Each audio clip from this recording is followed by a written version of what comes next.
It's Thursday night preview time, and it features the 6-3 Titans traveling to Green Bay to take on the 4-6 Packers. We just talked about these two teams quite a lot. Actually, both these teams featured in that middle tier, that 16 through 9 range of the power rankings.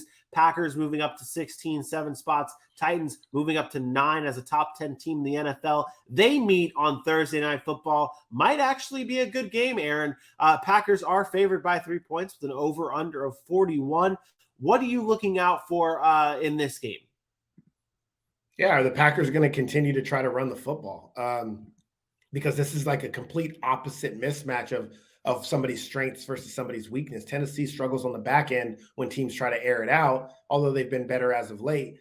But they're really good up front. They have one of the better defensive lines in football. But Green Bay is right now is in the situation where they can't really just open it up and air it out like they've done in the past. They're a team that has to work through the running game and then off of play action. So we're going to find out real quickly if Green Bay is sold on sticking with their game plan and being able to consistently run the football. And if they're not, I think they struggle in this one, very similarly to what the Kansas City had to go through. Kansas City tried to air it out against Tennessee, and it was rough because they didn't have any running game, and Tennessee didn't have to worry about that. And they had to battle in that game, and we saw it go to overtime. And then finally, again, Jesus Christ himself, Patrick Mahomes, was able to go ahead and win it. But I don't know that Aaron Rodgers is on that same level. I'm sorry, he's just not on the same level as Patrick Mahomes right now. So they have to find ways to scheme it up, to get open looks, to let Aaron Rodgers be able to throw freely and have nice windows to fit those balls into.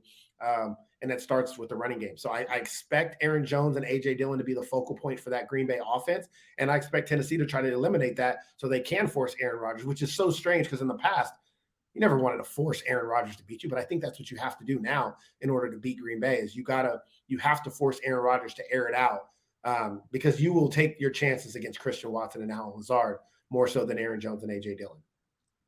What do you expect to see from Derrick Henry in this game? Because we talk about this all the time, how the Packers tend to be or can be a very soft defense. Derrick Henry, one of the best running backs in the NFL, one of the hardest running backs to stop, going up against a team that we consider sometimes being soft, stopping the run. What do we expect to see from Derrick Henry in this game?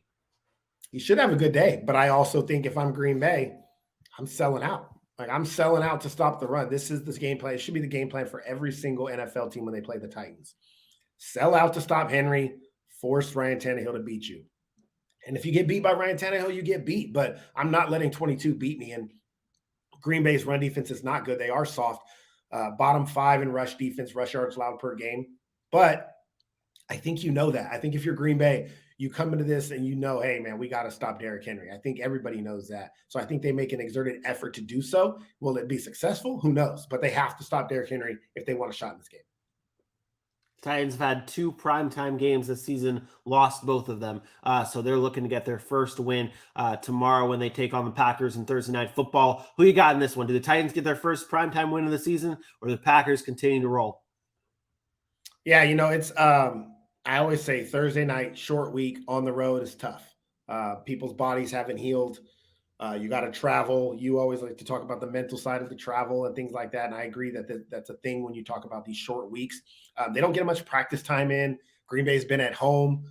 I'm going to lean Green Bay here. I think this is a low scoring, tight game, though. I think the Titans might be the better football team overall, but I'm going to take Green Bay. I think Green Bay is going to be able to make enough plays at home on a short week, and Green Bay gets the win here. I'm gonna say 23. I'm gonna say 23-17. Yes, that's right. The Titans score 17 points again. This time it's not enough. They got to learn how to score more than 17. I don't think they get there in this game. Give me Green Bay, and Aaron Rodgers wins back to back. Yeah, I think I'm on board with you with the low scoring Titans score. I think they actually score a little bit more just because of Derrick Henry in this game. And I do have a hard time picking against the Titans because I want to give them their respect. I want to give them their credit for having a good defense. I think that could neutralize Aaron Rodgers. But at the end of the day, I think it comes down to the quarterback position. I think the Packers are going to force Ryan Tannehill to have to make him beat them, and I don't think that happens. And I think I'll go Green Bay here. I'll go Green Bay 21 to – I'll go Green Bay 24-21. I'll say the Titans get the more points than they have been, but still You fall said because short. of Derrick Henry? Yeah. Well, you know he ran for 200 yards and they scored 17 I am aware of this. I am aware I'm of just this. saying. Was he going to run for 400 yards? I don't know. Yeah, I'm just saying. He ran for 200 yards and only scored 17 against the Texans. Yeah, I think that had a lot to do with Malik Willis. I think I think the return of Ryan Tannehill boosts them up a little bit in terms of the points department, but still fall to the Packers. Give me the Packers here, 24-21.